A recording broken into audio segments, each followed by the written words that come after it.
Hola, hola. Hola, eh, ojalá estén todos bien, se pueden conectar todos bien. Vamos a comenzar en un poquito más con la clase de hoy. Antes de comenzar con la clase, queríamos dar un par de anuncios. El primer anuncio que queríamos comentarles es que junto con otras escuelas sindicales, en el país estamos trabajando en un documento, un libro, que recoge un poco las experiencias que se han discutido en el último año a propósito del proceso constituyente y de todas las reflexiones que se está dando sobre el mundo sindical. Y para eso vamos a tener, idealmente, el próximo jueves, no está confirmado, pero vamos a estar informando constantemente, una jornada para que quienes puedan ir se sumen y discutan sobre un tema en específico que es la libertad sindical. Y vamos a tener hasta ahora 4 sesiones que tenemos pensadas en el próximo mes, una cosa así, para poder discutir y generar conjuntamente este proceso de reflexión entre todos. Este anuncio número uno. Eh, bueno, gracias Juan. Por otra parte, queríamos comentarles brevemente cuál va a ser como el programa que queda del semestre. Las personas que estén inscritas, ojalá la llegado al correo. El día viernes mandamos un correo comentando de que íbamos a achicar un poco el semestre porque no queríamos terminar el día 23, ¿ya? Eh, de tal forma que la clase que es de herramientas de comunicación la vamos a tratar de abordar de otra forma, la vamos a dejar excluida de lo que viene siendo como las clases, ¿cómo se dice? Las clases que son parte del programa, y vamos a seguir la próxima semana con la clase de estado de balance, que es una clase que está suspendida hace un par de veces, pero ya ahora sí con seguridad va. Y la última clase del programa o la última clase del semestre corresponde a experiencias de negociación y ahí vamos a estar avisando por el correo, ¿ya? Y también por el Facebook la forma en que la vamos a dar, ¿ya? Eso para que estén atentos a las siguientes clases, ya esta en particular, y ya avanzando con lo que es la clase de hoy día toca estrategias de negociación. Para ello invitamos al compañero de la escuela sindical, compañero abogado Manuel Guerra. Manuel, ¿estás ahí? Ahí está Manuel. Lo voy a agregar. Buenas tardes, Manuel. Hola, buenas tardes, ¿cómo están? La. ¿Bien y tú? Bien, bien aquí en esta tarde. Qué bueno, Manuel. Gracias por acompañarnos hoy. Gracias a ustedes también por la invitación. Ya, Manuel, te vamos a dejar. Cualquier cosa, vamos a estar eh, atrás en la parte técnica, así que estamos atentos. Ya, pues, excelente, voy a compartir pantalla. Ya, pues, Ustedes me dicen si se ve bien. ya, Ya, ahí, ya está. ahí se ve. Sí, perfecto. Se ve, súper bien. Ya, Ya, Manuel, te dejamos. excelente, partimos entonces en honor al tiempo.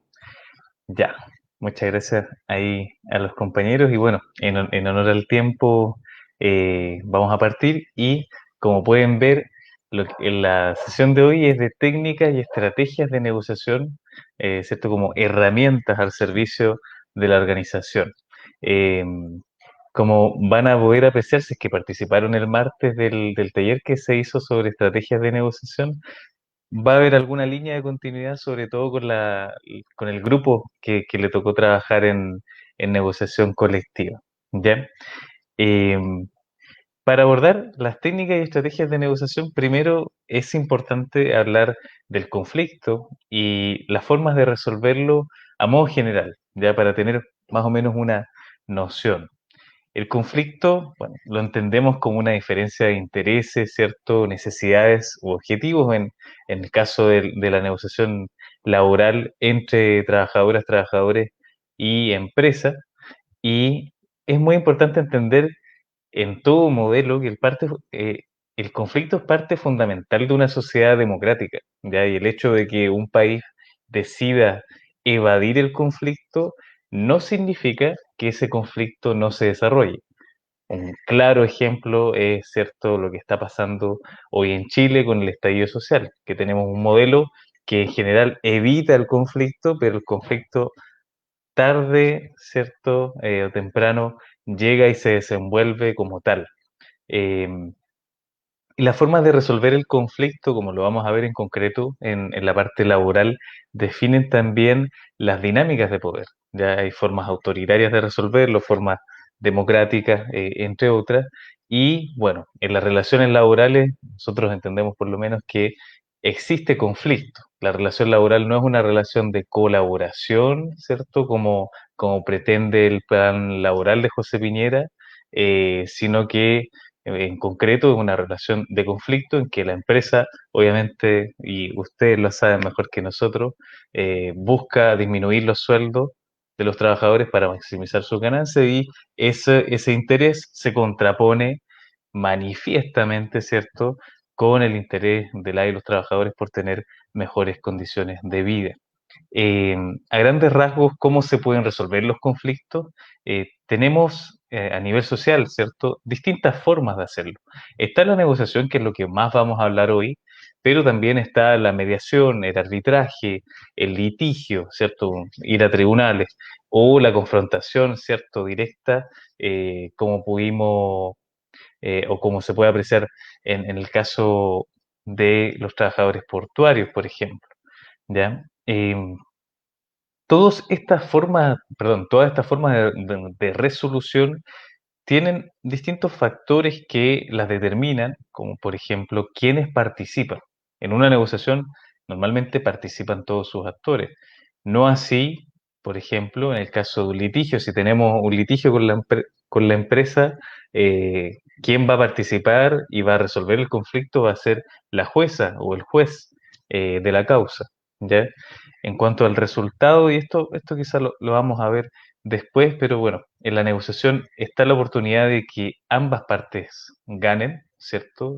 Entiendan que sus intereses se satisfacen con la negociación o que también puedan perder, a diferencia del litigio, ¿cierto? Y lo comparo porque es como lo más cercano, ¿cierto? La relación laboral, salvo que tengan o participen de una empresa donde se resuelve la negociación mediante un arbitraje.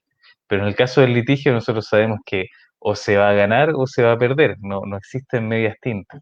Eh, en cuanto a los costos, se habla que la negociación tiene costos más bajos, ¿cierto?, que un litigio. eh, y en cuanto al potencial, se habla de que la negociación tiene la posibilidad de crear un valor adicional entre las partes, ¿ya? En cambio, en otras formas de resolución de conflictos, lo que se hace es tomar ese valor y llevarlo para uno de los lados, ¿ya? Lo que puede suceder también en la misma negociación, ¿ya? Finalmente, la negociación, bueno, se basa o los componentes centrales son la confianza, ¿cierto? Y los principios e intereses para negociar, a diferencia de otros tipos de resolución de conflictos donde prima la desconfianza, como ocurre con los litigios laborales o la confrontación, ¿ya? Eh, Eso muy a grandes rasgos para entender que la misma negociación es una forma de resolver los conflictos y que va a tener distintos factores o componentes que la distinguen claramente de otras formas de resolución. Y bueno, para terminar esta parte introductoria, es importante señalar también que la negociación, muy a grandes rasgos, ¿cierto?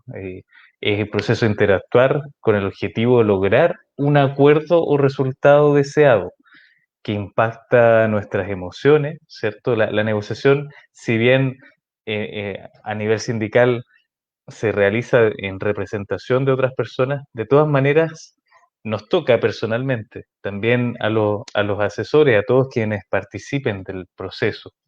Y algo importante a tener en cuenta es que es muy importante la capacidad de escuchar en la negociación. Ya a veces en la sociedad bueno, somos más preparados o nos importa más el hablar, el decir las cosas, el poner los puntos sobre las íes que escuchar. Y escuchar no significa necesariamente ceder, sino que también sacar información. Y la negociación, cuando hablemos de negociación, si bien fundamentalmente por la forma en cómo se estructura hoy en Chile, eh, es la negociación reglada, ¿cierto? La que mayormente ocurre a nivel laboral, sí existen también negociaciones no regladas, ¿cierto? Que pueden llegar a un contrato colectivo o no. Con esto me refiero a que también puede ocurrir que negociemos durante el transcurso de un contrato colectivo sin necesariamente llegar a un instrumento de la misma naturaleza, ¿ya? Y eso ocurre ¿por qué? Por el conflicto laboral. Vamos entonces a la negociación, a los principales componentes que afectan o que integran la negociación y que tenemos que tener claro, o por lo menos, si no los tenemos claros, intentar resolverlos para poder llevar de mejor manera nuestro proceso de negociación, que como los decía, puede ser la negociación clásica, ¿cierto?, que lleva al contrato colectivo o cualquier otro tipo de negociación. ¿Ya? Tenemos entonces, y vamos a revisar en esta sesión, las reglas del juego, el objeto de la negociación, el poder negociador, las estrategias de negociación y los rangos de negociación. ¿Ya? Todo, todo ello permite en conjunto entonces establecer una estrategia general. Ya si yo tengo más o menos claro estos 5 puntos, me va a servir mucho para intentar dibujar, ¿cierto? Una estrategia que sea atingente y que me permita, ojalá, lograr la mayor cantidad de resultados posibles con las condiciones que tenga. Vamos entonces a la primera parte el primer factor, ¿cierto?, a considerar en el caso de la negociación. Y eso es las reglas del juego, ¿ya? Que en otros términos lo vamos a llamar, ¿cierto?, la normativa laboral, lo que se ha estado revisando durante la escuela sindical y que nos permite entender, ¿cierto?, que la regulación establece una cancha desnivelada, o como diría la profesora Irene Rojas, ¿cierto?, una regulación hecha para eh, eh, no exterminar, pero sí destruir el poder sindical. Y esta normativa podríamos resumirla en 5 grandes puntos que afectan a la negociación y a la relación de poder que existe con la empresa. Primero, la negociación a nivel de empresa, ¿cierto? Sabemos que en Chile se realiza la negociación en el marco de la unidad productiva y no por rama, como sucede en otros países más desarrollados. Eh, Luego, las materias de negociación. El artículo 306 del Código del Trabajo establece claramente que a los sindicatos les corresponde negociar aumentos de remuneraciones y beneficios, pactos de adaptabilidad y que todo lo que signifique inmiscuirse, ¿cierto?, en la facultad de administración de la empresa, ya sea eh, la, la distribución de la jornada o la forma en cómo se realiza la producción, eso no les corresponde y le corresponde privativa y exclusivamente a la empresa.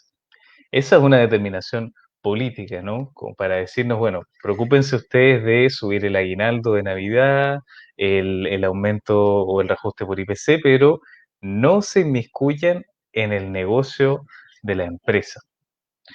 Tercera regla del juego que limita también la negociación, es que tenemos un derecho, o más bien un procedimiento de huelga sujeto a plazos, ya que el martes uno de ustedes, no sé si estará viendo la presentación, pero señaló que la negociación en Chile, la negociación reglada, tenía un gran problema porque se le avisaba con 2 o 3 años de anticipación a la empresa cuándo podía existir una huelga, ¿ya?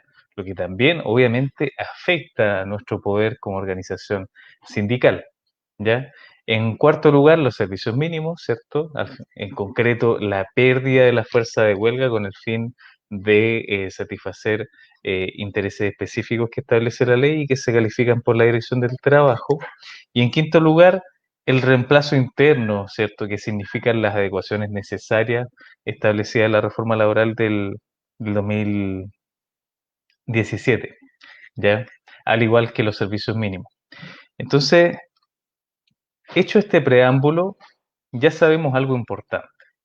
Partimos, ¿cierto? Con algunos goles en contra o con una cancha que no está pareja, sino que está desnivelada y que por lo tanto va a impactar en la negociación y las estrategias que debamos asumir e implementar para lograr nuestras expectativas.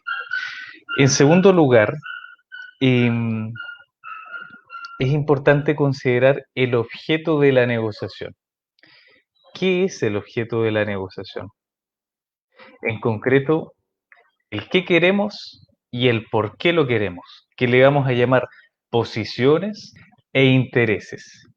Posición es lo que queremos, ¿cierto? Lo que queremos como posición concreta y que normalmente se refleja en nuestro pliego de peticiones o proyecto de contrato colectivo eh, en una en un ejemplo de, supongamos, 1 millón de pesos de término de conflicto, o 50.000 pesos de movilización, o 150.000 pesos de aguinaldo de Navidad.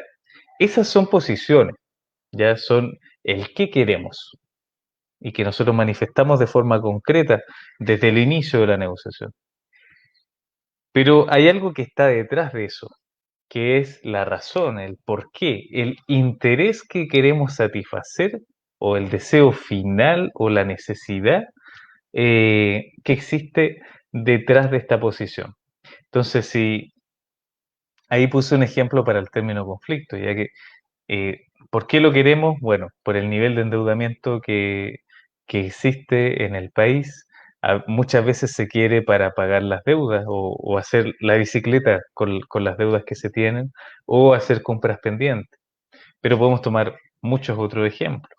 El caso de la movilización. ¿Por qué la queremos? Bueno, para financiar nuestra movilización al trabajo, para que nos alcance un poco más el sueldo para eh, poder financiar nuestras necesidades básicas. O queremos un bono de escolaridad, ¿cierto? ¿Para qué interés?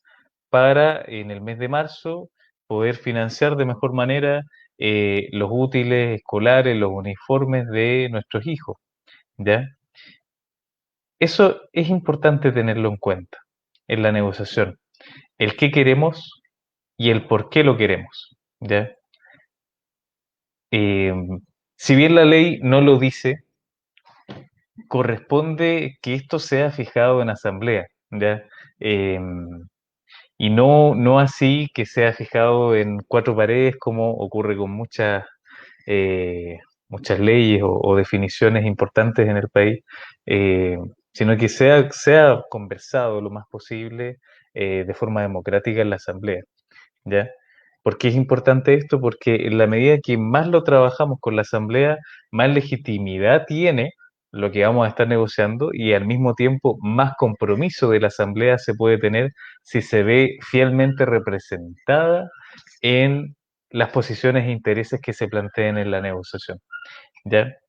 Y bueno, como ustedes también lo podrán saber en la práctica, hay posiciones e intereses que van a tener un grado diferente de legitimidad. Es muy distinto pedir un bono de movilización de 40.000 pesos, supongamos en una empresa eh, que sigue más o menos las reglas generales, no voy a hablar de la minería o de los portuarios. Es muy distinto pedir un bono de movilización de 40.000 pesos que un bono de término conflicto de 5 millones de pesos, ¿ya? Ahí cada posición, cada interés va a tener un grado diferente de legitimidad en la medida que nosotros podamos hacerle notar a la empresa la legitimidad del interés que está detrás, ¿ya?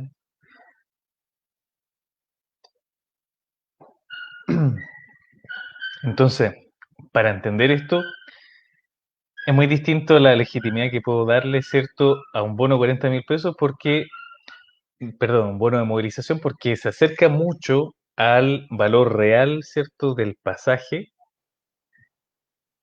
a diferencia de un bono término de conflicto de 5 millones de pesos. Bueno, ¿por qué necesito ese dinero?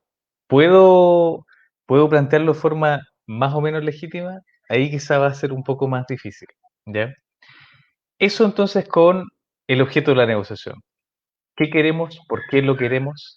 Es muy importante definirlo, ojalá en la asamblea, y tenerlo claro en la mesa negociadora, ¿ya? Al momento de negociar.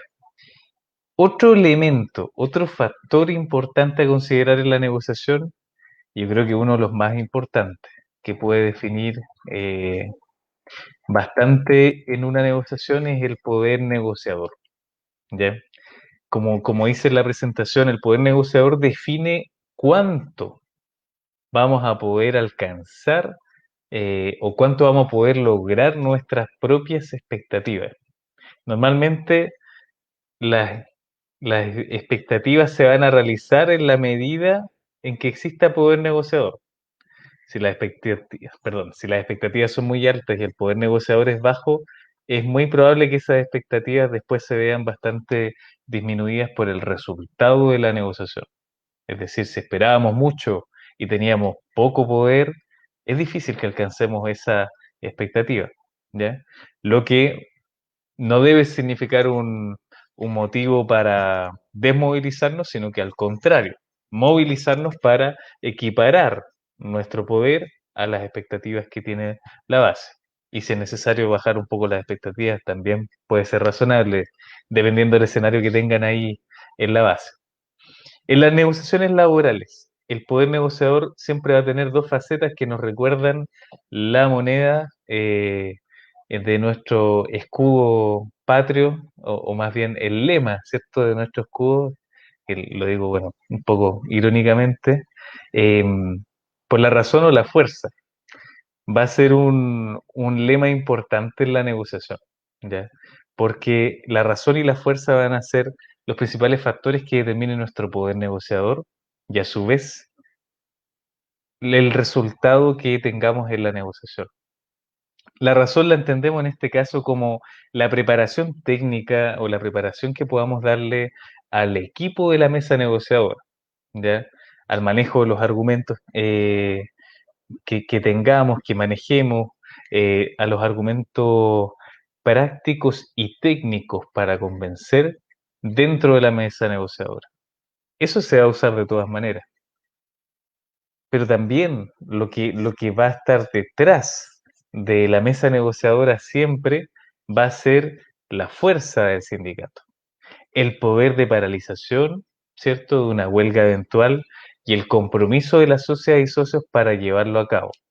¿Por qué, por qué es importante hacer la separación? Porque en cuanto a la fuerza, a veces existe el poder de paralización, pero no está el compromiso suficiente o la unidad suficiente en el sindicato para que ese poder se realice en una huelga.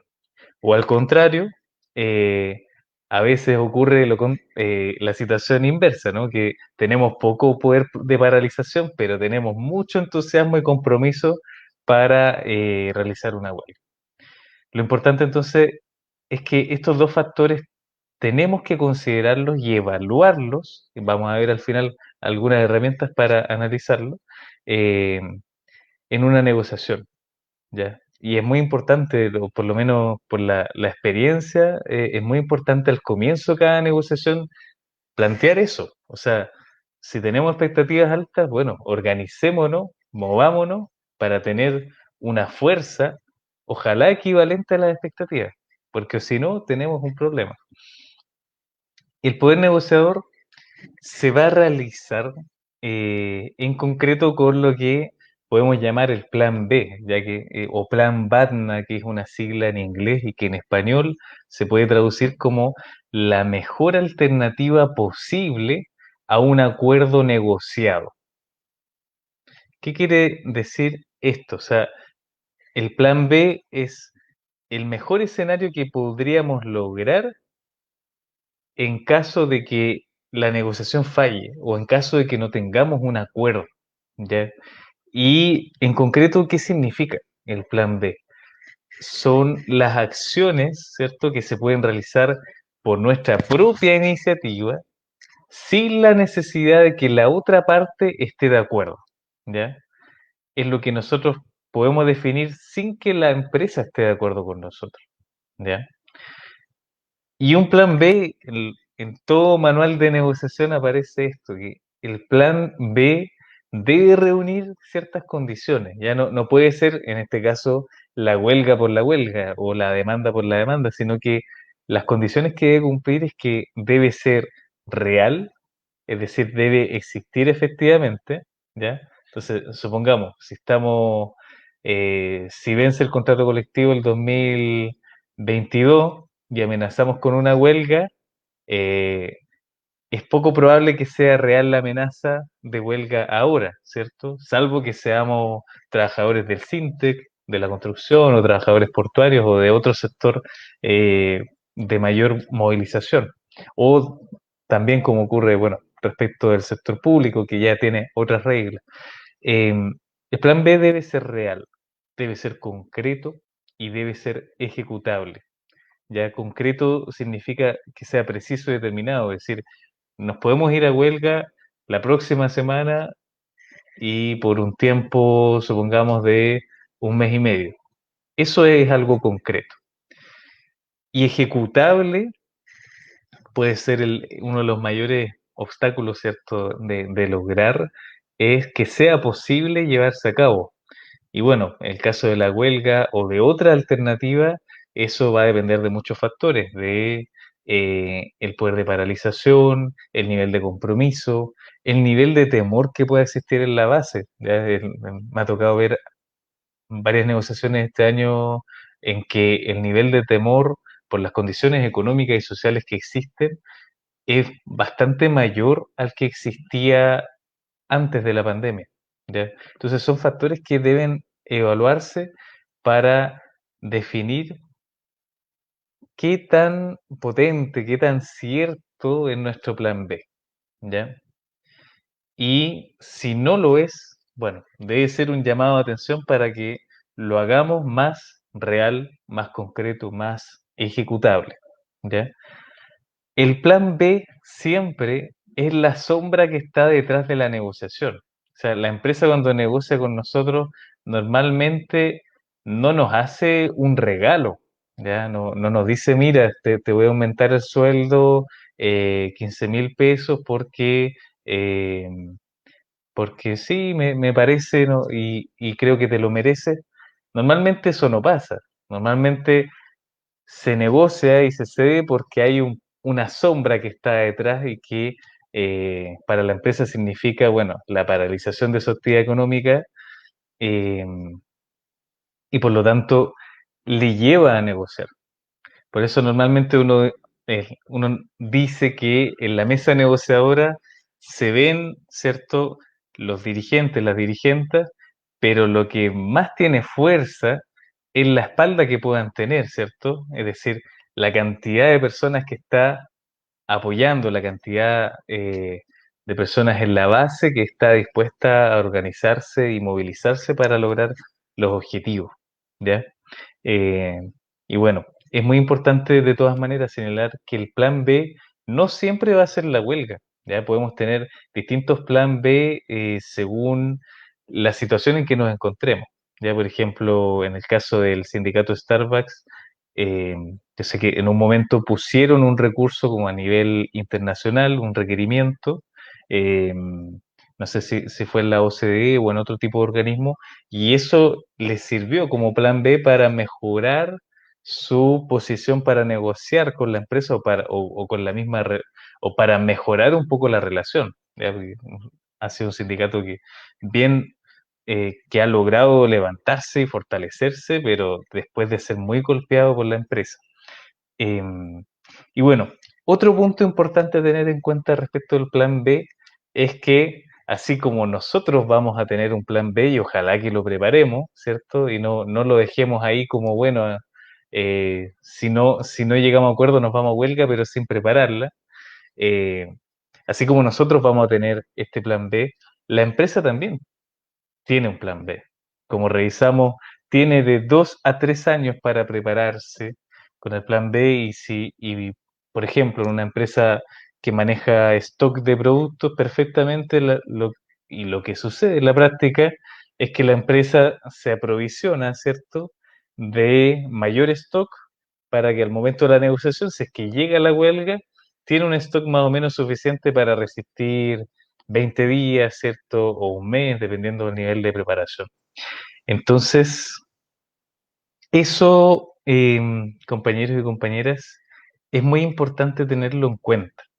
Si nosotros no nos preparamos, si no trabajamos nuestro poder negociador, es muy difícil que lo que podamos negociar en la mesa con la empresa logre efecto, logre resultado, ¿ya? Porque, como les decía en un comienzo, el plan B o la posibilidad de ir a huelga o la fuerza es lo que va a definir cuánto se logran concretar las expectativas, ¿ya? Eso respecto del tercer punto.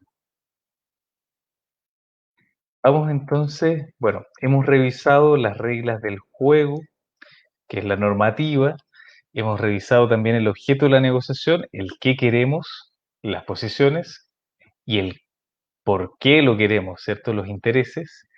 Hemos visto también el poder negociador, la importancia que tiene, la razón, la importancia que tiene la fuerza, ¿cierto? Aunque no se concrete en la negociación.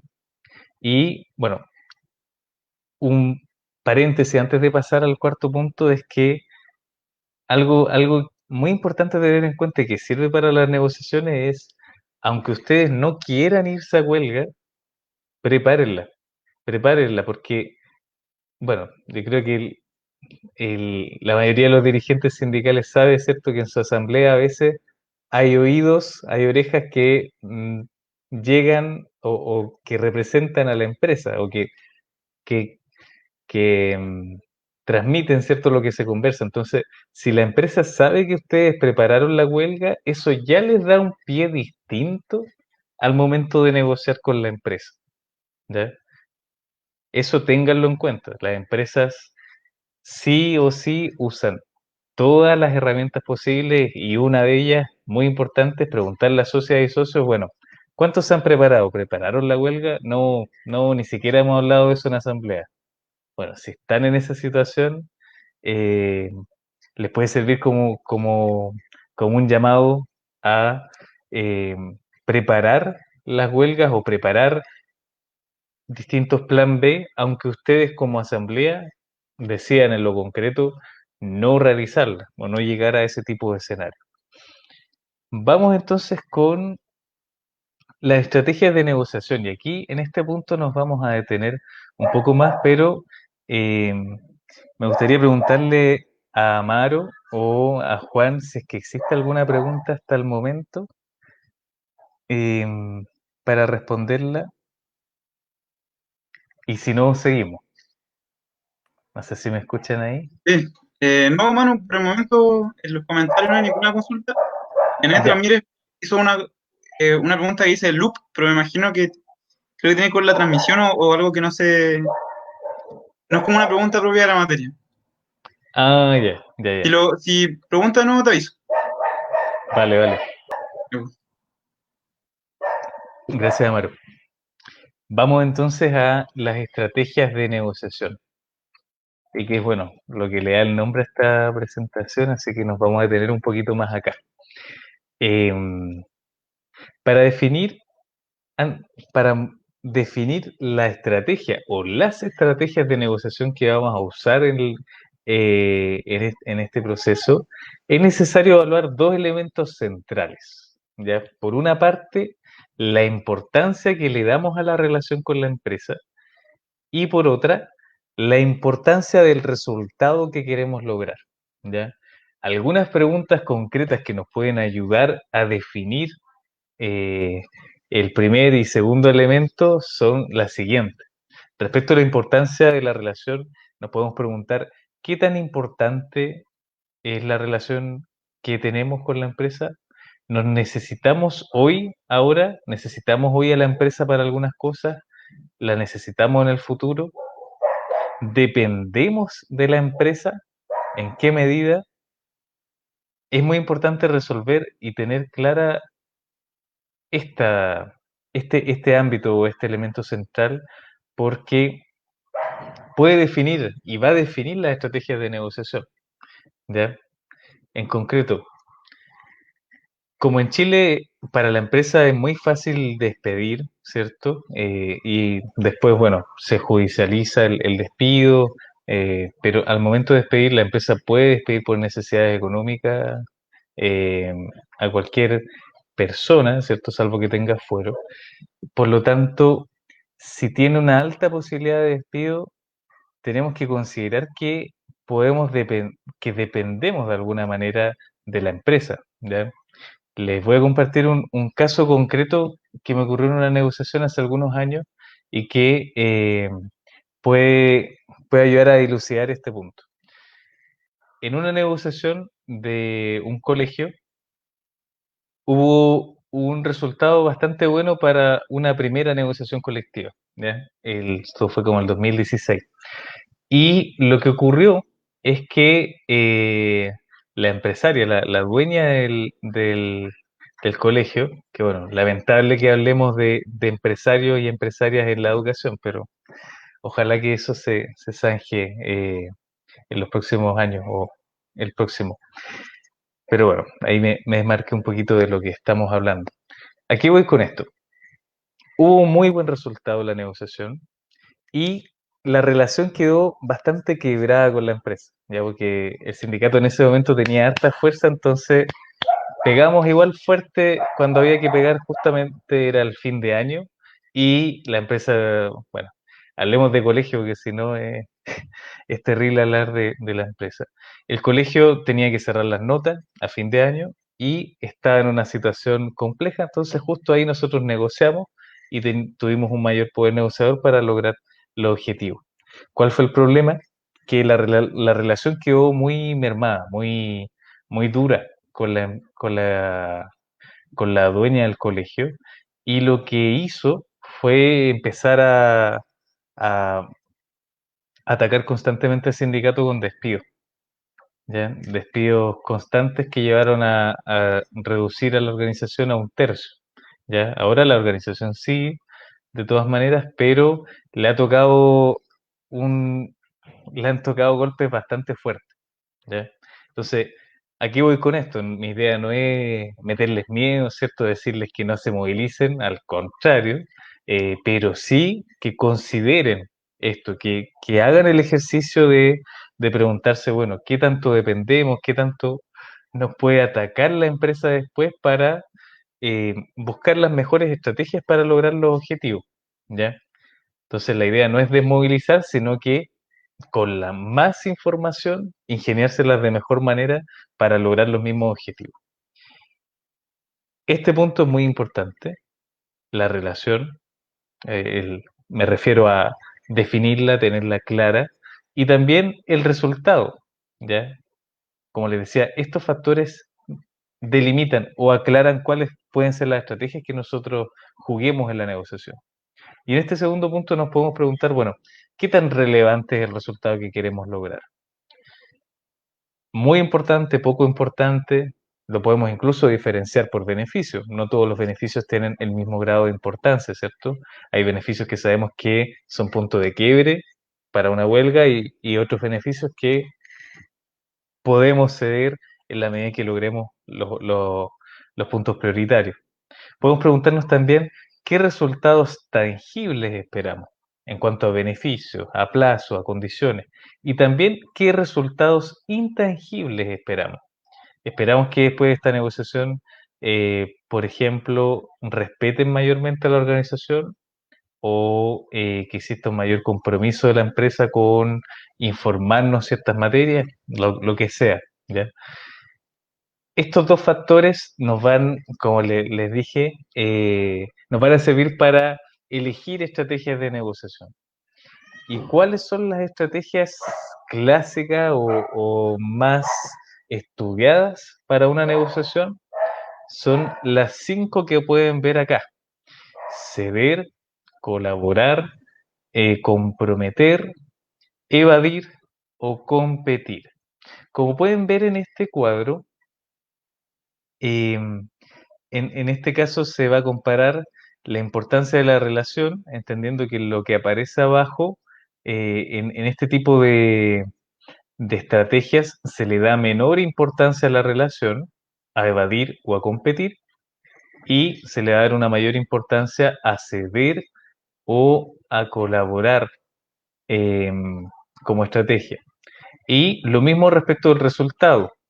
Las estrategias de ceder y evadir no les importa tanto el resultado, y las estrategias de colaborar o competir son estrategias que se usan cuando importa mucho el resultado que se espera de la negociación. Y aparece al centro el compromiso o el comprometer porque es más o menos, no es ni chicha ni limonada, ya está como ahí. En cuanto a la importancia de la relación y la importancia del resultado, está en un término medio, ya, ni un poco más ni un poco menos. Entonces, vamos a la que está en el centro. ¿Qué significa esta estrategia? Y es una estrategia que se utiliza bastante, que es acelerar el proceso y partir la diferencia. Por ejemplo, pedimos 100, pedimos 50.000 de movilización y alguien plantea, bueno, ¿por qué no lo zanjamos en 25? Y partimos la diferencia, ¿ya? Algo importante que tienen que tener en cuenta es que no existe ninguna estrategia que sea, por ejemplo, la única a usar, ¿ya? Sino que podemos usar distintas estrategias dentro de la misma negociación, dependiendo de la situación concreta que enfrentemos, ¿ya? Y cada estrategia puede ser mejor para un momento determinado. Por ejemplo, el comprometer, el acelerar el proceso y partir la diferencia puede ser recomendable cuando tenemos poco tiempo. Ya supongamos que estamos a 3 días de votar la huelga y necesitamos zanjar algunos puntos, ¿cierto?, para preocuparnos de lo más importante. Bueno, puede usarse en ese caso, o puede también servir para lograr arreglos temporales respecto de asuntos complejos, ¿ya?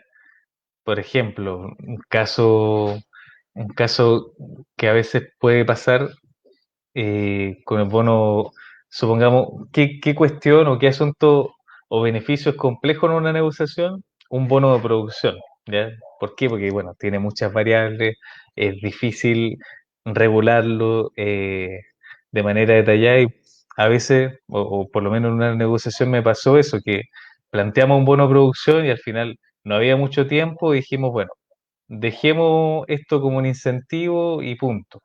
Incentivo de producción fijo de 40.000 pesos. Y se cerró, ¿ya?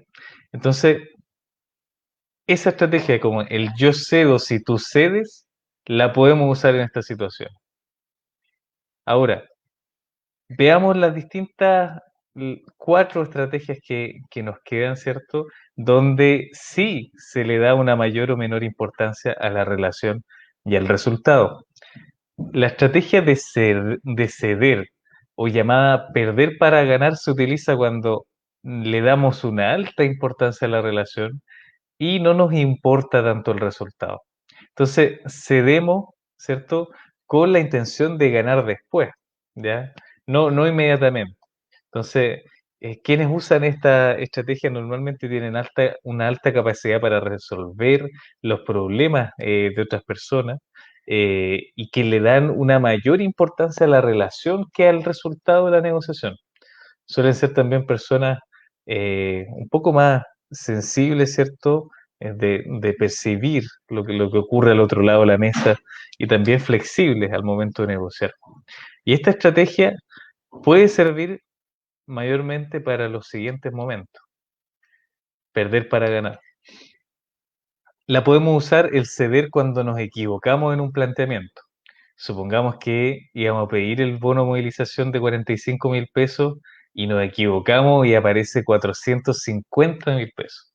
Y la empresa, el día 1, ¿cierto?, de mesas de negociación, nos enrostra esto en la cara y nos dice, oiga, ¿cómo me están pidiendo eso? Bueno, si nos equivocamos ahí, es mejor usar esa estrategia. Ceder nomás, decir, bueno, sabe que en realidad fue un error, eran 45.000 pesos. ¿Ya? También podemos usarlo cuando esperamos conseguir algo a cambio después, ¿ya? Supongamos que planteamos en el proyecto de contrato colectivo un seguro complementario de salud, ¿ya? que fue una idea que encontramos de otro proyecto de contrato colectivo, pero que no, no es un punto de quiebre. Podemos usarla, ¿cierto? Podemos decir, mire, ¿sabe que este seguro complementario que pedimos en realidad lo vamos a ceder? Pero, ¿cierto? A nivel interno estamos pensando, bueno, esto se lo vamos a sacar en cara, ¿cierto? La próxima semana cuando tengamos que negociar este punto, ¿ya?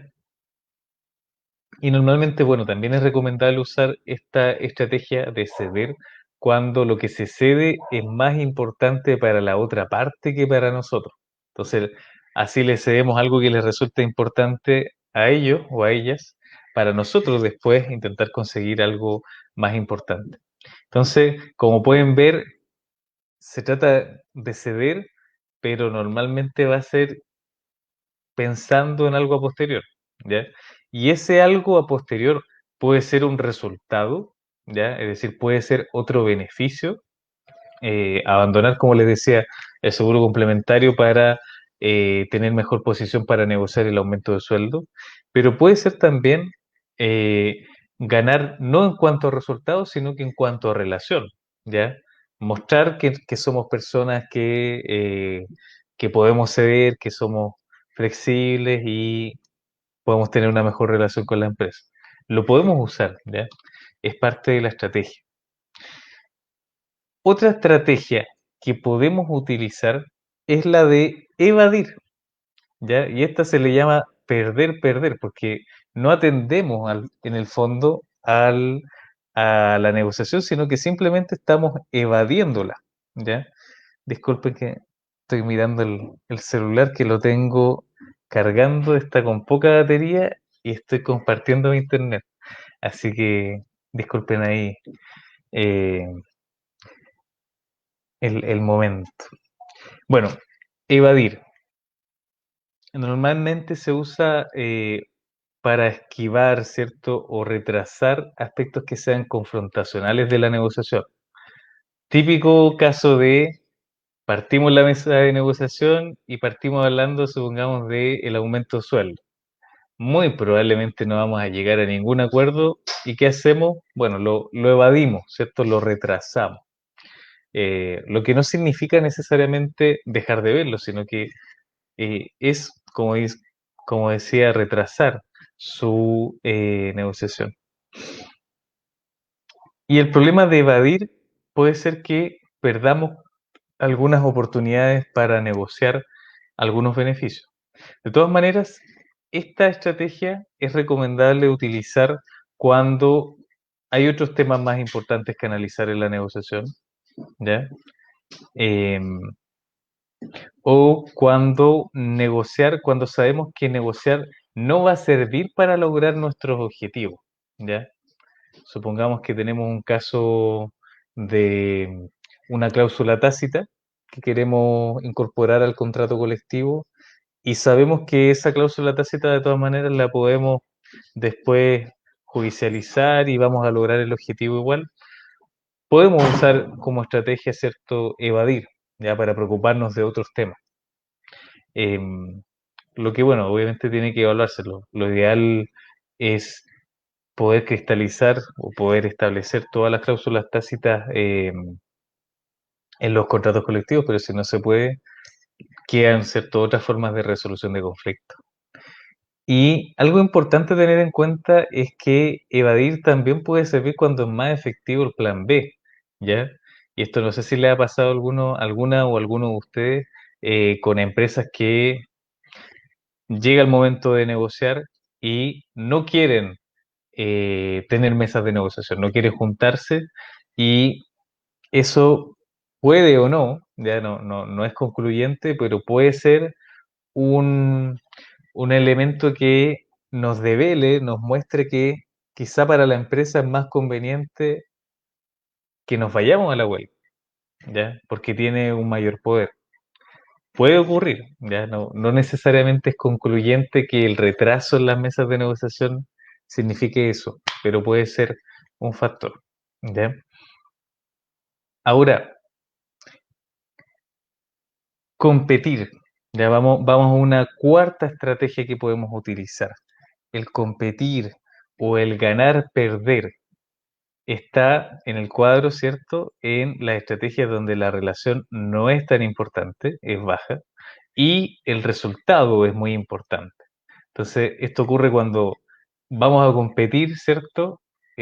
Yo gano, eh, o sea, bueno, yo gano y tú pierdes, o yo pierdo y tú ganas, cuando no se le da importancia a la relación, o cuando nos enfocamos, puede ocurrir que usemos esta estrategia cuando nos enfocamos más en las cifras de las posiciones. Ya, por ejemplo, estamos en el bono de movilización de 45.000 pesos y estamos compitiendo por mantenerla, ¿cierto?, en ese número o en un número muy cercano, pero sin explorar otras alternativas, ¿ya? Y eso es lo que puede ocurrir, que podemos dejar pasar algunas oportunidades eh, en este caso. Entonces, ¿por qué? Porque al competir nos vamos a focalizar más en nuestros intereses que en los de la otra parte, ¿ya? Y eso nos puede quitar como espacio para buscar otra forma de lograr lo que queríamos, ¿ya? Supongamos que, no sé, queri- n- nuestra base quiere un aumento de sueldo y quiere un bono de colación y la empresa nos dice que nos va a dar, no sé, un bono de, perdón, nos va a dar un aumento de sueldo que satisface el 50% de nuestras expectativas. O sea, pongámoslo en términos claros, supongamos, aumento de sueldo se esperaba un, un 8 y bono colación se esperaban 30. Y la empresa nos plantea aumento de sueldo 4 y bono de colación 60.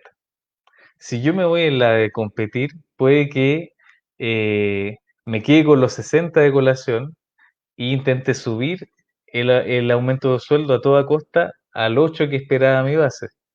Pero si yo, ahí vamos a ver, si yo uso una estrategia de colaborar, yo voy a decir, bueno, me están dando más de lo que esperaba en colación, entonces hagamos una solución colaborativa, ¿cierto? En la que pasemos un poco de este dinero que eh, nos están proponiendo para el bono colación al aumento de sueldo. No sé si se entendió el ejemplo, pero voy a profundizarlo con algunas situaciones en las que es recomendable tomar esta estrategia. ¿Cuándo es recomendable competir? Cuando necesitamos una acción rápida y contundente, o cuando se trata de cuestiones vitales donde no se puede arriesgar a perder.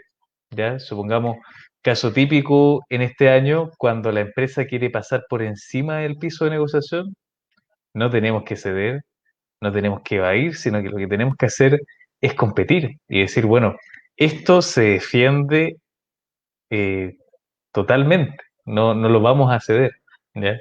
Eh, Ese puede ser un ejemplo de cuándo es recomendable tomar este tipo de estrategia, ¿ya?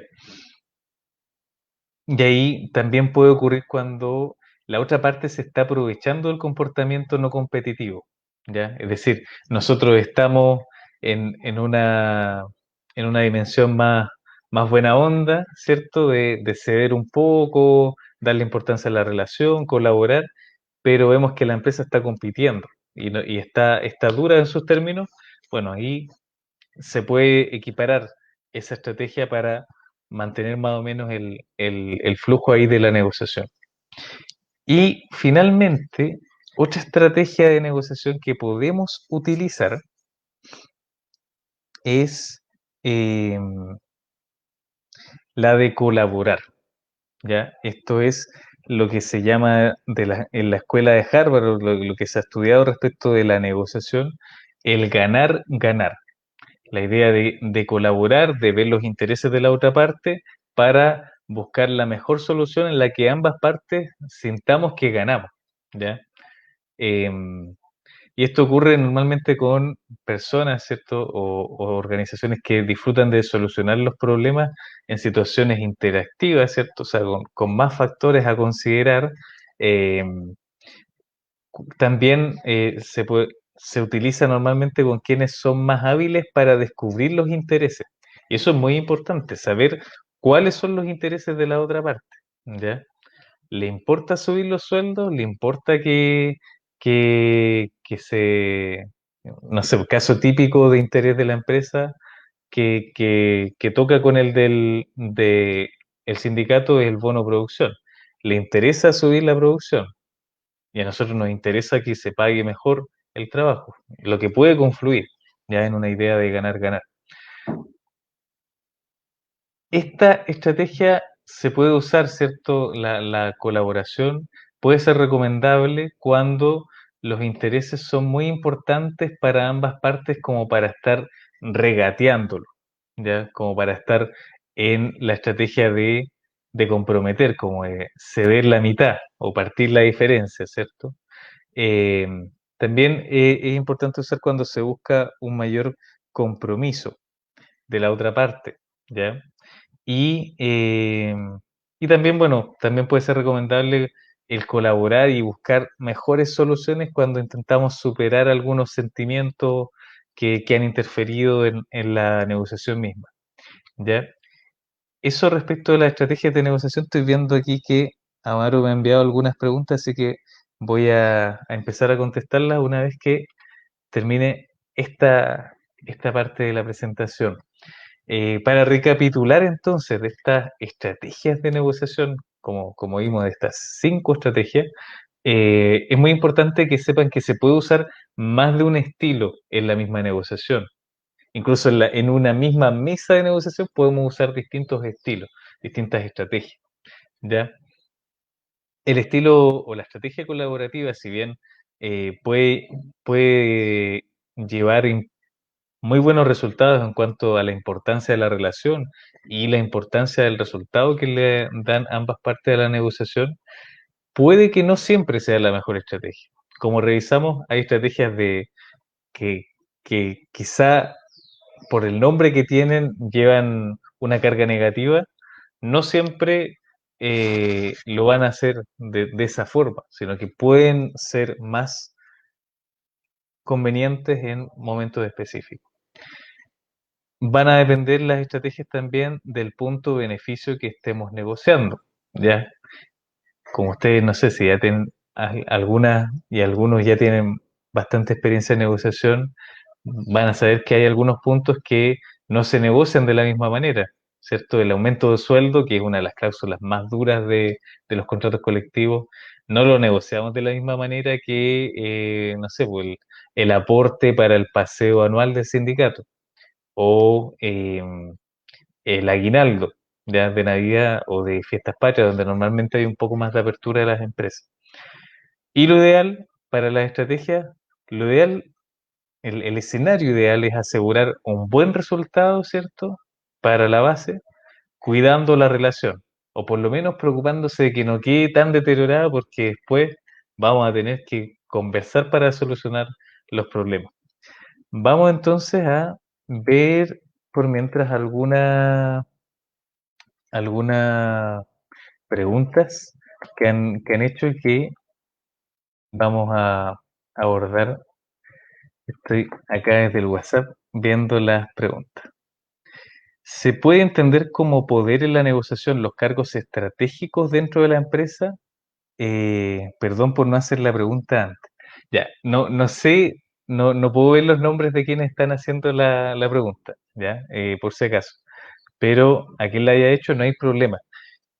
Los cargos estratégicos dentro de la empresa son muy importantes, ¿ya? Porque pueden definir bastante el poder negociador. Si yo tengo una empresa, por ejemplo, de tolvas mineras, ¿cierto? O de stock que necesita ir saliendo, ¿cierto? Para distribuirse, bueno, ahí el sector o el área de almacenes o de distribución va a ser muy estratégica eh, para definir el poder dentro de la negociación. Lo mismo con quienes dentro de su organización sindical tienen a personas que tengan cargos eh, que manejan, ¿cierto?, la información financiera o contable de la empresa, porque nos van a poder dar muchas luces de una información que normalmente no tenemos. para negociar, ¿cierto? Respecto del flujo que está teniendo la empresa. Entonces, sí se puede considerar como poder los cargos estratégicos. Alguien pregunta, ¿para una negociación se deben respetar los beneficios que ya se tienen como piso? Si bien no es parte, ¿cierto?, de la sesión de hoy, sí, la ley establece que debe respetarse el piso de negociación y hay que distinguir de todas maneras que hay cláusulas que van a ser piso y otras que no. El bono término, el aumento de sueldo, el reajuste IPC no son pisos y tenemos que en cada negociación negociarlas desde cero. Ya eso es importante tenerlo en cuenta. Em, Otra pregunta, ¿es factible establecer como cláusula de un instrumento que las partes mantengan reuniones periódicas de modo que ayude a la relación entre las partes? Sí, de todas maneras, se puede establecer en un contrato colectivo. Lo importante sí es que se llegue a la práctica. ¿Ya? Yo he visto hartos contratos colectivos que dicen nos vamos a juntar una vez al mes y no sucede en la práctica. Entonces, al final va a depender más de las organizaciones y cómo se manejen en la práctica, eh, que se concrete eso, ¿ya? Más que por el hecho de estar escrito. Pero se puede establecer de todas maneras. Vamos a otra pregunta. ¿Es factible plantear una modificación en la estructura del proyecto original versus lo que se termine suscribiendo? Em, a ver, entiendo que la pregunta va como a, ¿se puede modificar lo que pedimos originalmente en el proyecto de contrato colectivo? Sí, lo podemos hacer en el camino, podemos plantear como modificaciones o rectificaciones en las mismas mesas de negociación, pero importante tener en cuenta que si queremos incorporar, por ejemplo, un beneficio que no conversamos y que no incluimos en el proyecto de contrato colectivo, vamos a tener menos poder negociador para fijarlo o para establecerlo al momento de la firma del contrato colectivo porque nos van a pasar la boleta, nos van a decir, oiga, usted no me pidió esto, así que esto yo lo considero fuera de la negociación. Entonces ahí, para lograr asentarlo, eh, que lo que va a definir eso va a ser el poder que tengamos dentro de la negociación. ¿Ya? Caso típico, a veces errores en la nómina que no se resuelven con la presentación del proyecto, sino que en el camino se dan cuenta del error y se intenta reformular. Otra pregunta, ¿nos puede explicar a grosso modo ese modelo de negociación? No sé a qué se referirá, no sé si Ayamaro lo puede ver mejor que yo, pero no sé a qué modelo de negociación se refiere.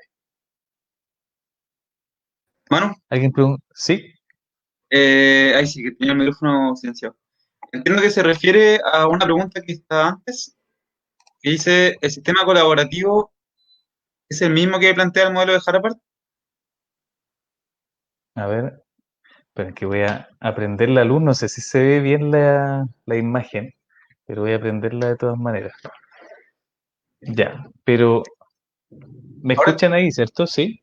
sí, pero está ahí sin imagen, tú. Ah, ya, sí, sí que estoy prendiendo la luz en la casa para no quedarme sin luz en unos minutos.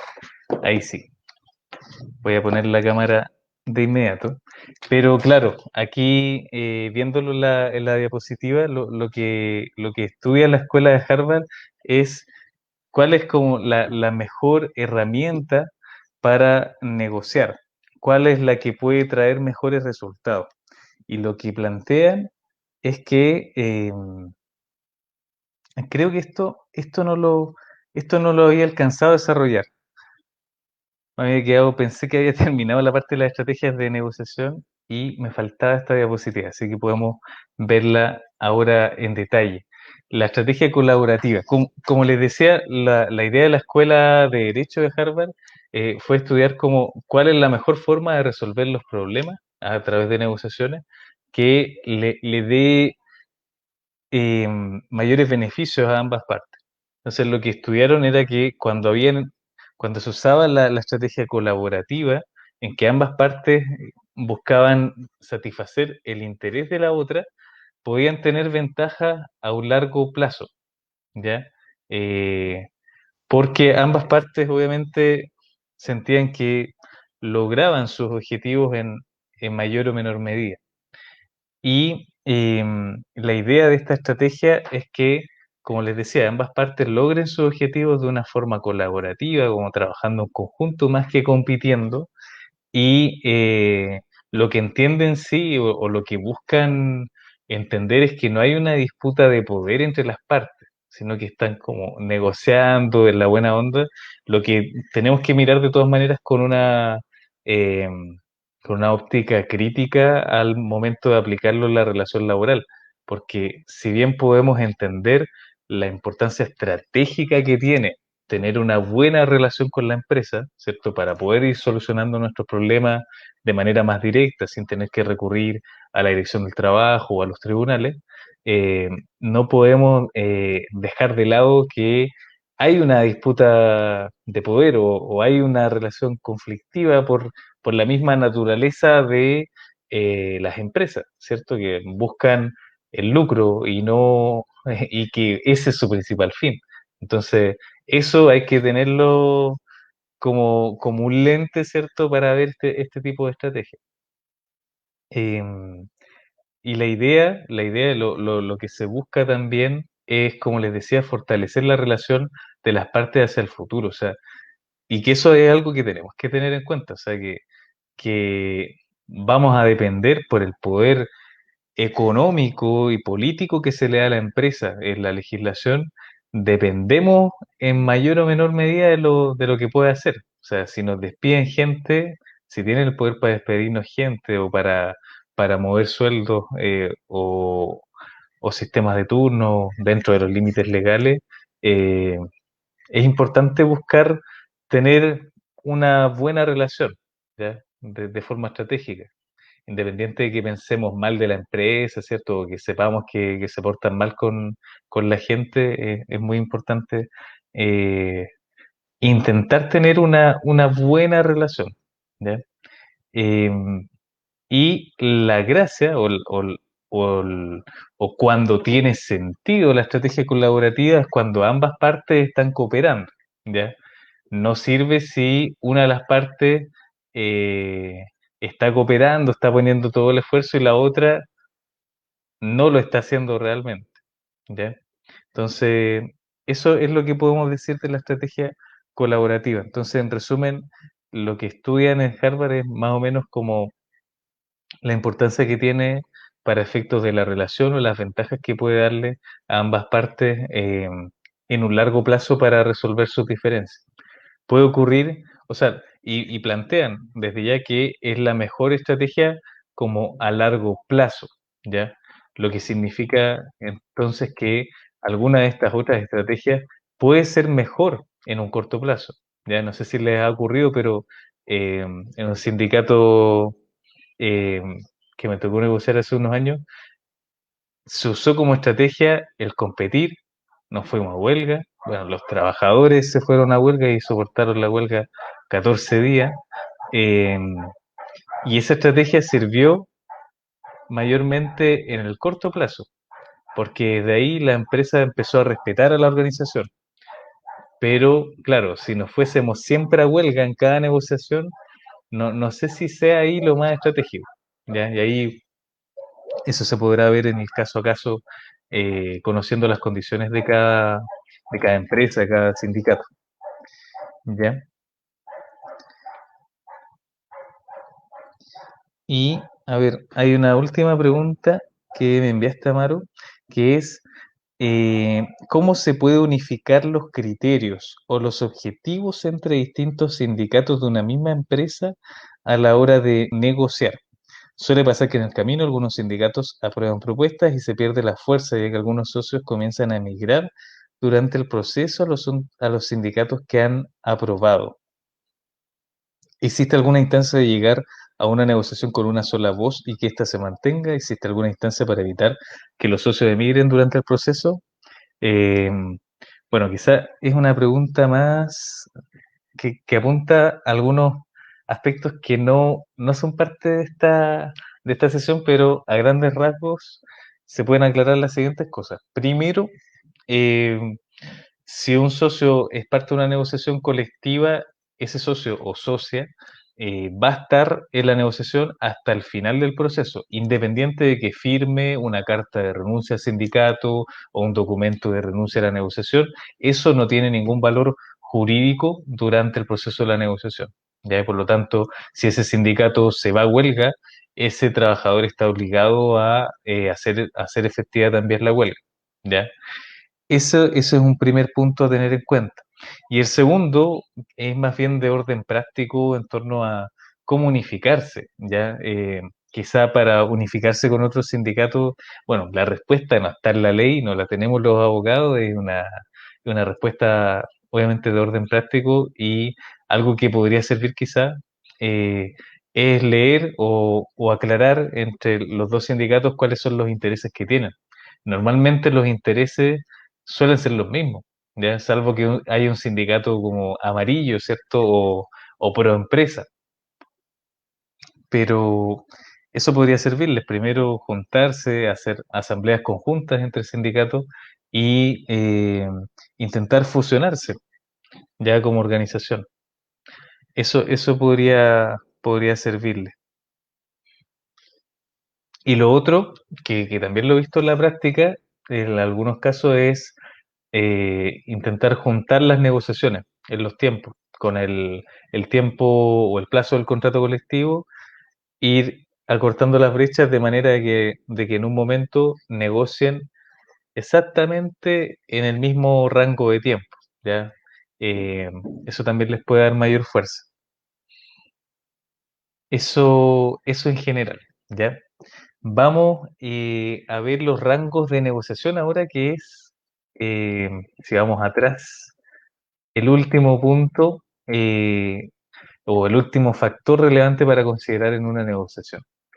Y este punto yo creo que les va a resultar muy, muy natural porque es uno de los aspectos que más se utilizan o los cuales más importancia se les da al momento de negociar.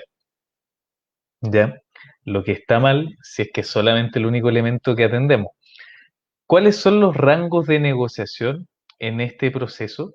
Eh, bueno, primero, importante tener en cuenta que el sindicato va a tener un rango de negociación o un área de concesión y la empresa también lo va a tener. Y este rango va a tener normalmente tres puntos: un punto de partida, un punto objetivo y un punto de retirada. ¿Cuál es el punto de partida?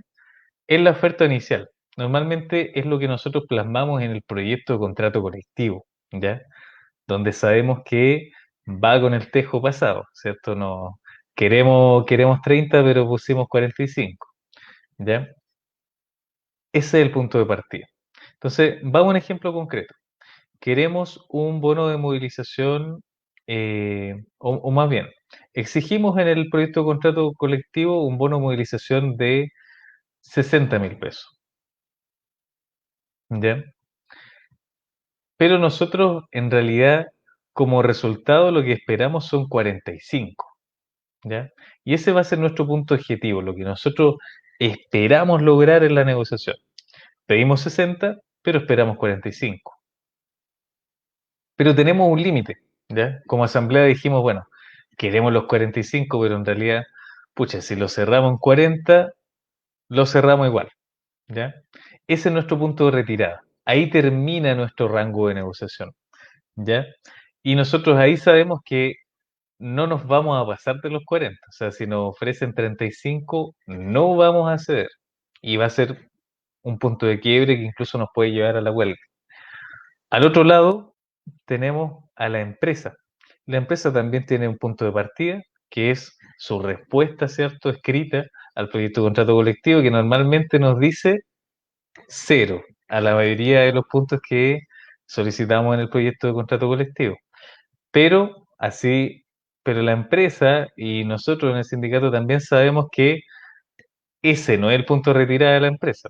La empresa tiene más lucas, solamente que lo está haciendo de forma estratégica. La empresa en movilización no espera darnos los 45 que nosotros queremos. La empresa espera darnos 20, ¿ya? Y su punto de retirada, supongamos, en este caso, es de 25, ¿ya? Si ambas partes son muy fieles a lo que se establecieron como límite, como punto de retirada, ¿cierto? De aquí no negocio más, no va a haber un acuerdo. Ya va a ser difícil de negociar. Igual aquí, en el ejemplo que yo les doy, la diferencia es de 5.000 pesos, ¿no?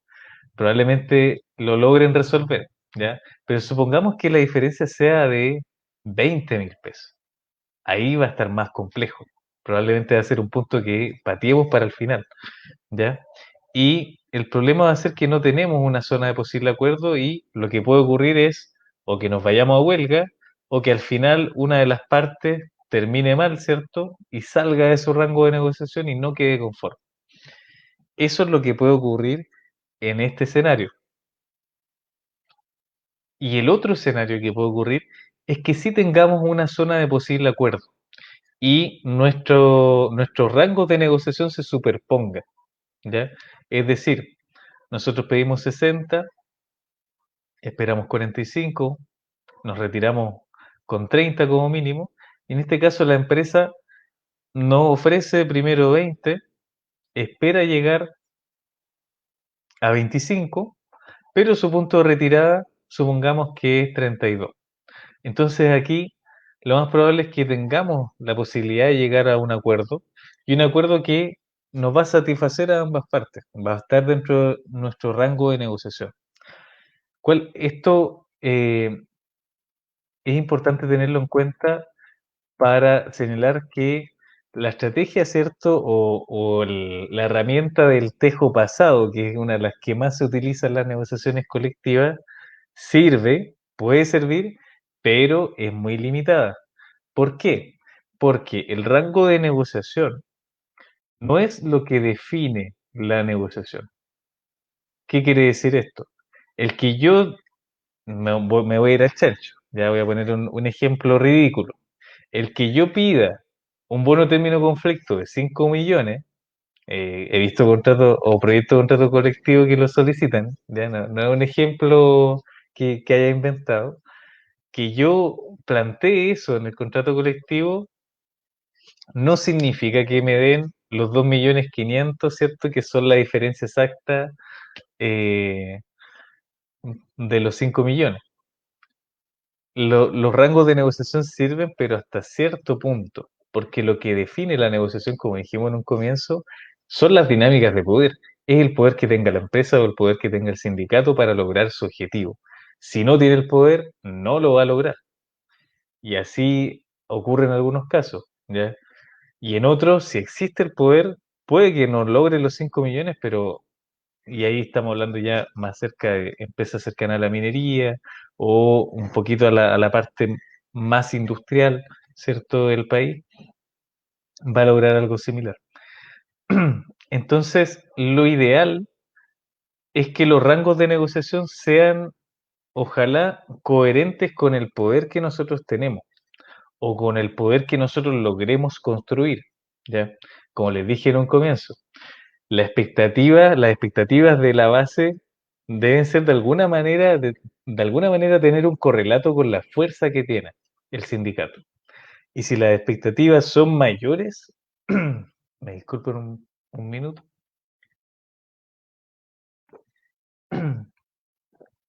Ya. Si las expectativas son mayores, no, no nos desmovilicemos, no nos quedemos ahí, sino que veamos cómo podemos subir el poder, ¿cierto? Para que sea coherente. Entonces, es importante tener los rangos de negociación claros en la negociación porque nos permite o nos facilita llegar a acuerdos. Si sabemos que nuestro punto de retirada son 30.000 pesos y nos ofrecieron 32, sabemos que podemos aceptar ese punto e irnos a lo más duro, ¿cierto? El aumento de sueldo, la vigencia del contrato colectivo, eh, las horas sindicales, cláusulas o el retiro voluntario, cláusulas que son más duras de negociar. Para ir cerrando, porque veo que estamos más o menos cerca del tiempo reglamentario, em, esto lo dejé en la presentación, si quieren pueden verlo con el sindicato, porque esto es de una sesión que hicimos más en formato taller, donde había tiempo de discusión. pero pueden también con el sindicato, desde una perspectiva crítica, analizar aspectos positivos de sus experiencias de negociación y aspectos negativos también, teniendo presente el contenido de esta sesión, de cómo ustedes han atendido a la importancia de las reglas del juego, ¿cierto? Para negociar, cómo han resuelto o han tenido claridad respecto al objeto de la negociación, el qué queremos, el por qué lo queremos, en cómo ustedes se han preparado para tener mayor poder negociador, o cómo han abordado distintas estrategias. ¿Han abordado distintas estrategias o han usado solamente una? Eh, Eso lo pueden evaluar en sus procesos de negociación con el fin, ¿cierto?, de ir mejorando, ir aumentando el poder negociador. Y también, bueno, el uso de los rangos de negociación. ¿Lo hemos usado más o menos bien o estamos muy disparados y siempre nos terminan diciendo que pedimos cualquier cosa? O al contrario, pedimos muy poco para en realidad lo que podemos conseguir. Son preguntas ahí que se pueden hacer para evaluar sus distintos procesos de negociación, ¿ya? Todos tenemos mucho que aprender, ahí no importa cuántas negociaciones uno tenga en el cuerpo, porque siempre hay algo que aprender, siempre. Y para ir finalizando, compañeras y compañeros, algunas aplicaciones prácticas que ya mencionaron, incluso el martes, algunas dirigentes y dirigentes sindicales, respecto del objeto de la negociación y del poder negociador. Respecto del objeto de la negociación,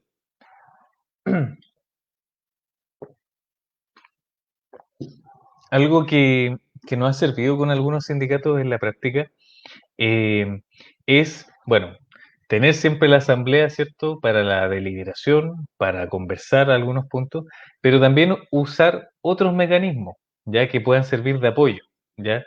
A veces las encuestas online, por ejemplo, con estos formularios de Google, que son fáciles de trabajar, eh, o con ayuda pueden hacerlo, sirven bastante para tener una visión más global de lo que se dice en la asamblea, ¿ya? Porque típico, como todo grupo humano, a veces hay 100 personas y las que hablan son 15, son 10, son 8, ¿ya? Entonces, las encuestas sirven mucho sobre todo para conocer qué piensa la base que no habla tanto, ¿ya? En la asamblea y nos puede servir de apoyo para preparar el proyecto de contrato colectivo y de ahí trabajarlo en la asamblea directamente con la base, ¿ya?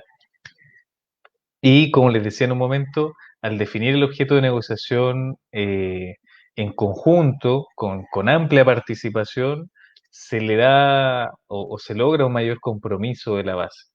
Si presentamos algo, si se nos ocurrió algo a nosotros, ¿cierto? Solamente en el directorio, con el asesor o con quien sea, puede que no represente muy bien ahí o no se haga una lectura completa de lo que quiere la organización. Respecto de las posiciones, el qué queremos, lo ideal es que tengan algún grado de sensatez. Y esto no significa que decir como, bueno, pidamos ahí nomás un poquito para conformarnos, sino que pidamos algo, pero que pueda verse como sensato, ¿ya? En mayor o menor medida. Si pedimos, y bueno, ustedes lo saben también, o sea, si yo pido un aumento de sueldo del 20%, si no tengo el poder para pelearlo, voy a ser más mm, objeto de burlas que otra cosa. Ahora, si tengo el poder para negociarlo, lo peleo, ¿no? Como organización. Dentro de las posiciones también lo ideal, ¿cierto? Para, para no complicar las relaciones entre el mismo sindicato, lo ideal es que las posiciones sean, ojalá, acordes con el poder que tenemos o el poder que podemos lograr en un corto plazo. Porque si no, suele ocurrir mucho que la base, bueno, lamentablemente suele ocurrir bastante. La base tiene amplia expectativa, el poder negociador no es mucho, la base no se organiza y los dirigentes tampoco se organizan para mejorar el poder negociador. ¿Y qué ocurre?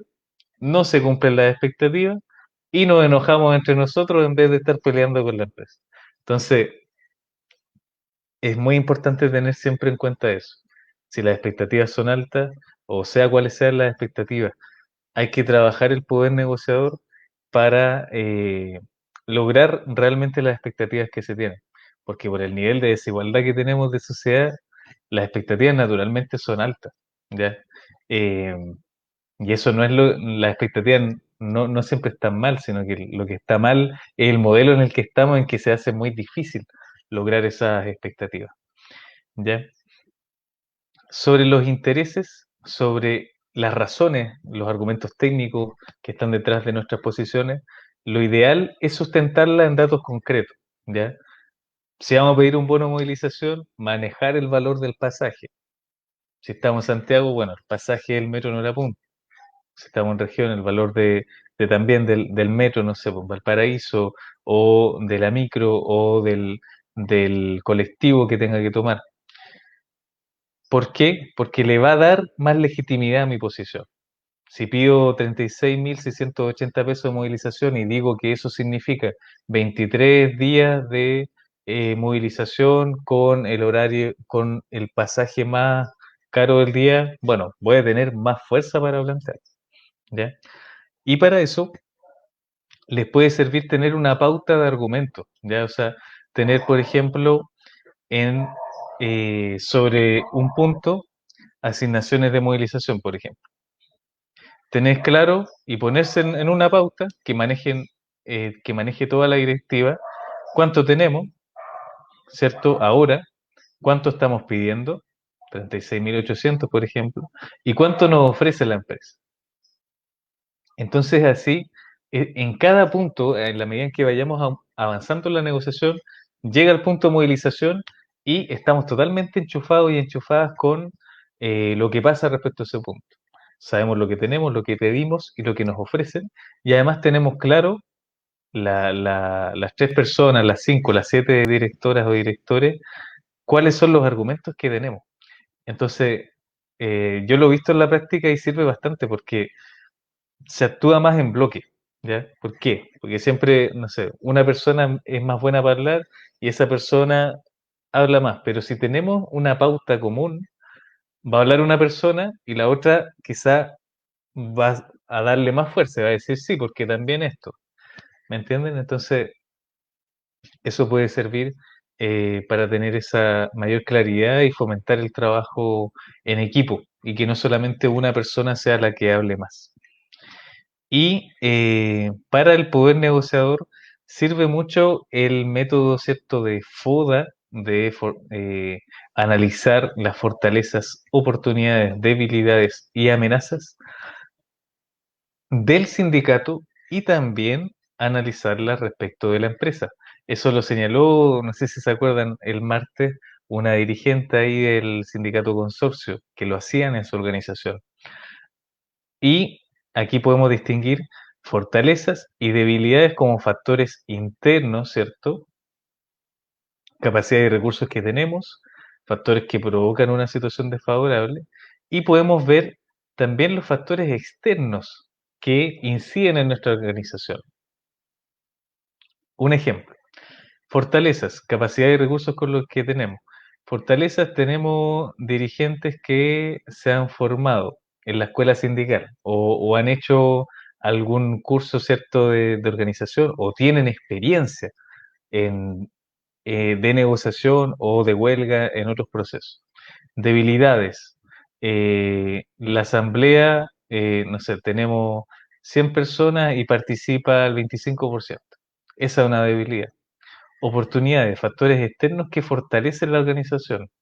Eh, Hay dos sindicatos amigos que nos apoyan en esta oportunidad. Esa es una oportunidad. Son oportunidades, ¿cierto? Factores que nos fortalecen. Amenazas, factores externos que afectan a la organización. eh, por ejemplo, si somos, por ejemplo, lo que les ocurrió al SIL, al Sindicato Interempresa Líder, amenaza el avance de la tecnología y la automatización, es claramente una amenaza para el sector comercio, ¿ya? Esos son ejemplos, ¿cierto? Ahí ustedes pueden analizarlo con mayor desarrollo, ¿cierto? Respecto al sindicato y también de la empresa, para darles más o menos una impresión, una foto, ¿cierto? Del poder negociador que tiene como organización y el poder negociador que tiene la empresa, ¿ya? Haciendo este proceso podemos elegir, ¿cierto? La estrategia de mejor manera y podemos también definir, bueno, qué tanto nos vamos a tener que preparar para lograr nuestros objetivos en un próximo proceso de negociación. ¿Ya? Y voy a responder ahora terminando las preguntas que envió Amaro. Ya estamos más o menos en el tiempo, así que respondo las preguntas y cerramos. ¿Ya? Y alguien pregunta, ¿no se entiende como vinculante la suscripción de una cláusula, entendiendo que la redacción establezca la oportunidad y periodicidad? No entiendo tanto la pregunta, ¿ya? Pero de lo que entiendo, si existe una cláusula en el contrato colectivo, esa va a ser vinculante, va a ser obligatoria, sobre todo si fija claramente la oportunidad, es decir, cuándo se paga y la periodicidad de la misma. Ya no sé si... No entendí tanto la pregunta, la verdad. Y la segunda pregunta es, ¿qué estrategia se tendría que implementar para comenzar la negociación ramal y no seguir negociando migajas del plan laboral de la dictadura perfeccionado hasta el día de hoy? Oye, esa pregunta es muy interesante, es muy compleja también de abordar porque yo creo que si yo tuviese la solución o alguno de ustedes, ¿cierto?, la tuviera, quizá ya tendríamos la negociación ramal.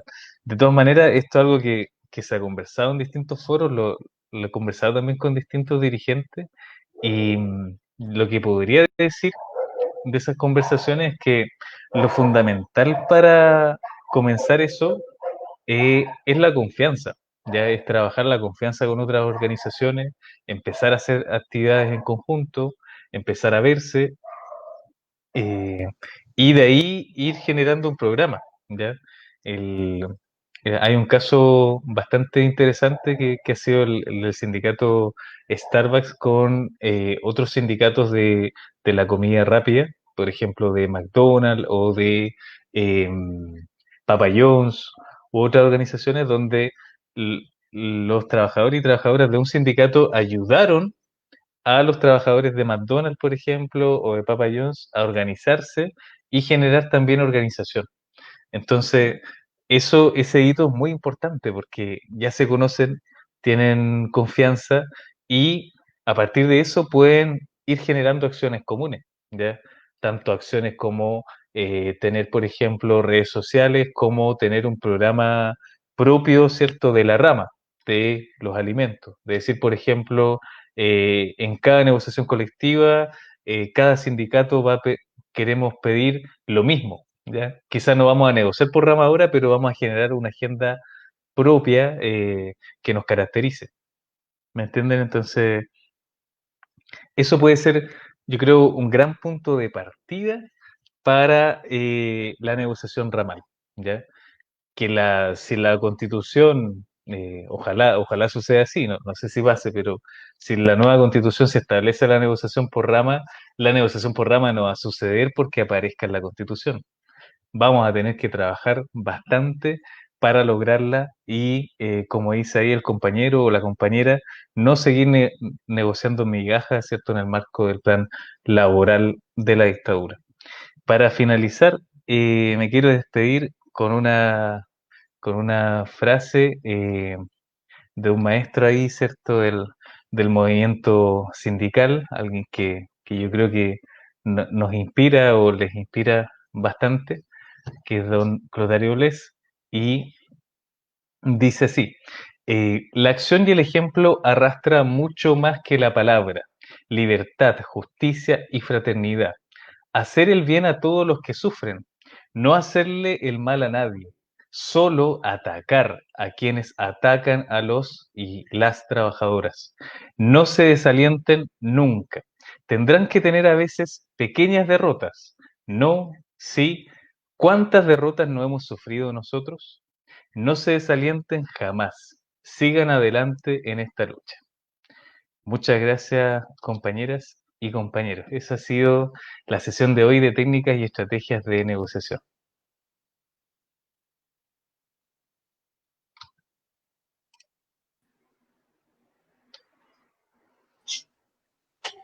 Muchas gracias, Manuel. Muchas gracias. Como siempre, una buena clase. Muy especialmente inspiradora las últimas palabras de cierre. Esperamos que así se pueda seguir, ¿verdad? Eh, con este último periodo del año, avanzar al siguiente, saliendo ojalá de lo que podría ser este último periodo de pandemia, si es que es posible, ¿verdad? Porque también podemos enfrentar una nueva, un nuevo rebote que puede implicar de nuevo más pelea por parte de los trabajadores y trabajadoras. Entonces, bien atento con eso también. Pero eso, hermano, muchas gracias. Vale, compañero. Siempre un gusto poder compartir acá en la escuela sindical y con ustedes también, así que se agradece. Gracias, Manuel. Muchas gracias. Nosotros nos despedimos con la invitación del día de mañana, Juan, si la pudieras recordar. O el día de mañana no. ¿Mañana? No, mañana no. No, El no 9 de sé usted, diciembre. weón. No, pero recordar las cosas que habíamos comentado.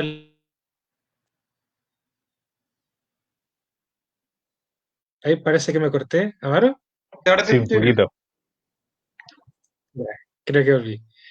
Bueno, no, recordar las cosas que comentábamos al inicio de la clase, de que en la próxima semana vamos a tener una de estas jornadas que comentábamos dentro de una serie para discutir sobre la libertad sindical. Vamos a estar informándoles por los medios de la escuela, por el Facebook, por el Instagram, para que estén atentos.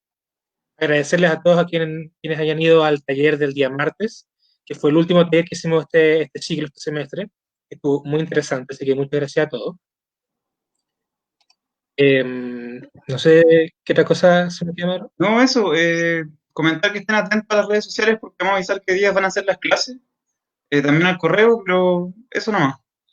Bueno, entonces sin otro particular, en realidad nos despedimos. Esperemos que estén muy bien y nos vemos la próxima semana. Chao. Chao, que estén bien. Chao, chao.